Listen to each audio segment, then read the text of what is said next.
আধুনিক কৃষি যন্ত্রের ব্যবহার আরামবাগ মহকুমায় উৎপাদনশীলতা বাড়ালেও তার মারাত্মক পার্শ্ব প্রতিক্রিয়া এখন স্পষ্ট। ধান কাটার কম্বাইন হারভেস্টার ও ট্রাক্টরের চাকার সঙ্গে লেগে থাকা ভিজে কাদা গ্রামীণ ও পাকা রাস্তায় ছড়িয়ে পড়ে তৈরি করছে চরম বিপজ্জনক পরিস্থিতি। ফলে রাস্তা হয়ে উঠছে অত্যন্ত পিচ্ছিল। বিশেষ করে বৃষ্টির সময় বোঝাই কঠিন হয়ে পড়ছে কোথায় রাস্তা আর কোথায় কাদা। এর জেরে প্রতিনিয়ত দুর্ঘটনার আশঙ্কা বাড়ছে। বাইক স্লিপ করে পড়ে যাওয়া, সাইকেল আরোহীদের নিয়ন্ত্রণ হারানো এবং ছোট গাড়ির স্কিড করার ঘটনা বেড়েই চলেছে। সন্ধ্যা ও রাতের অন্ধকারে এই ঝুঁকি আরও কয়েক গুণ বৃদ্ধি পাচ্ছে। স্থানীয়দের অভিযোগ, আগে যেখানে স্বাভাবিকভাবেই চলাচল করা যেত, এখন সেখানে হাঁটাও দুষ্কর হয়ে উঠছে। বিশেষজ্ঞদের মতে এই পরিস্থিতি দ্রুত নিয়ন্ত্রণ না করলে বড়সড় দুর্ঘটনা অনিবার্য। সমস্যার মূল কারণ মাঠ থেকে সরাসরি কাদা লাগা চাকা নিয়ে রাস্তায় ওঠা। এর ফলে প্রতিদিনই রাস্তার নিরাপত্তা বিঘ্নিত হচ্ছে। সমাধানের জন্য জরুরি সচেতনতা ও নিয়ন্ত্রণ।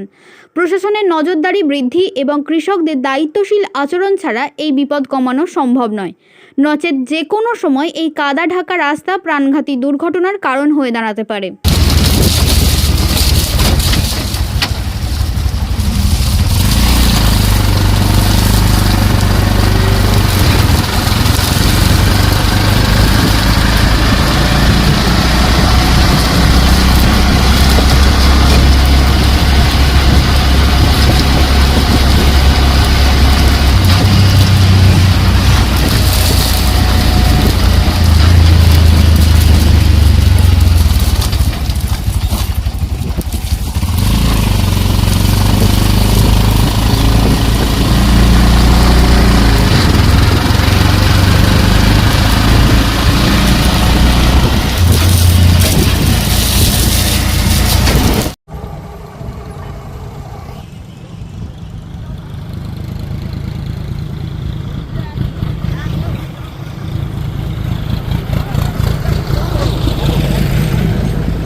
টোটো চালাতে কতটা অসুবিধা হচ্ছে? হ্যাঁ, টোটো চালাতে তো অসুবিধা হচ্ছে। মাটির জন্য টোটো লাফাচ্ছে, টোটোরও ক্ষতি হচ্ছে। টোটোর মোটরের প্রবলেম হচ্ছে, আওয়াজ হচ্ছে ব্রেক থেকে। বৃষ্টি হলে তারপর সমস্যাটা কি হচ্ছে?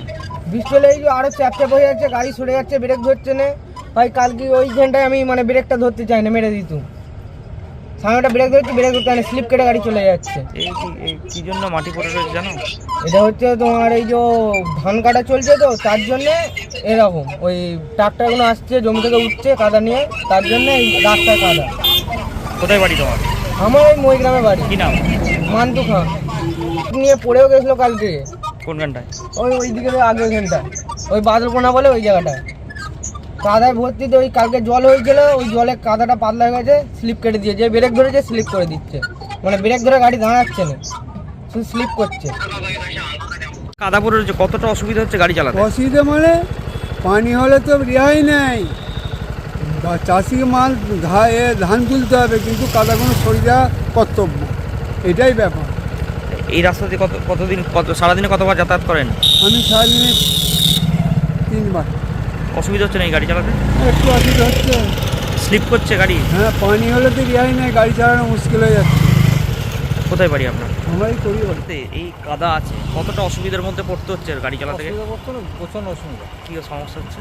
সমস্যা, গাড়ি স্লিপ করছে, অ্যাক্সিডেন্ট হতে পারে। বৃষ্টির পর কি আরও সমস্যা বাড়ছে? বৃষ্টির পর তো সমস্যা বেশি বাড়বে। কাদার কাজ করে ছিটকে যাচ্ছে কাদা, সাইড দিয়ে গেলে ধরুন গাড়ি এলে। করণীয় কি? এটা কি করার দরকার? এটা আপাতত প্রশাসন থেকে ভালো করে ছেড়ে নেওয়া দরকার, যে রাস্তাটা যাতে পরিষ্কার হয়। সারাদিনে কতবার আসা যাওয়া করেন এই রাস্তা? আমি 3-4 বার আসি। কোথায় বাড়ি দাদা? বাড়ি আমার বাজেগাঁও। কি নাম দাদা? বাজে টি পড়ে রয়েছে, কতটা অসুবিধা হচ্ছে আপনাদের টোটো চালাতে? ভালোই অসুবিধা হচ্ছে, স্লিপ করছে নাকি টোটো? স্লিপ করছে সকালবেলার দিকে। বৃষ্টির পর কি আসতে পারছেন এদিক দিয়ে? আসতে পারছি বলতে যে মানে আমাদের যে পিক আপে থাকে তার চেয়ে মিডিয়াম অল্প পিক আপে আস্তে আস্তে আসতে হয়। হেলচে তুলছে নাকি গাড়ি? হালকা হেলচে তুলছে হেলবে তুলবে তো বটেই, তাহলে স্লিপ অ্যাক্সিডেন্ট হয়ে যাওয়ার ভয় আছে নাকি? হওয়ার ভয়টা তো আছেই, এটাও ধরে চালাতে হচ্ছে, নিজের দিকে সাবধান হয়ে। কোথায় বাড়ি দাদা? আপুই না, কি নাম দাদা? সূর্যকান্ত পড়ে। নিউ নূর সোফা সেন্টার, এখানে সমস্ত রকম সোফা পাইকারি ও রিটেলে বিক্রয় করা হয়। সমস্ত সোফা নিজস্ব কারখানায় তৈরি করা হয়। প্রোপাইটার হানিফ হোসেন খাঁ ও রুহুল হোসেন খাঁ, বড়ডোঙ্গল হাটতলা সিনেমা হলের সন্নিকটে, হুগলি। যোগাযোগ 7797170093 এবং 9382003105।